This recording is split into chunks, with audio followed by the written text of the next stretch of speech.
رو گلای بازی استون ویلا ناتینگهام فارست آنالیزمو صداگذاری کرده بودم که به خاطر قانون کپی رایت تصویری بعد از 1 ساعت اینستاگرام ویدیو رو برداشت.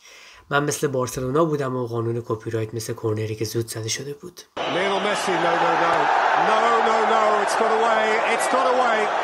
ایراد نداره، میریم که با یک کامبک دوباره آنالیزش کنیم. سیستم ریسک بالا پاداش بالای اونای امری به آفساید گیریش معروفه و این به دلیل پرس از بالای این تیمه. همینطوری که میبینین گل چهارم این تیم روی پرس موفق به ثمر میرسه، ولی گل دومی که میخورن رو عدم هماهنگی در آفساید گیری.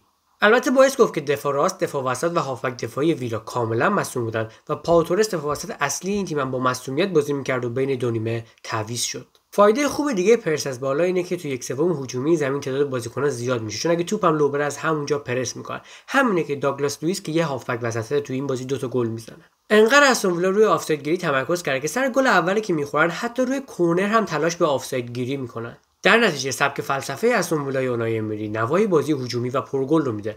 البته با این همه مسئولیت باید دید چه تغییراتی در خط دفاعی خواهد داد.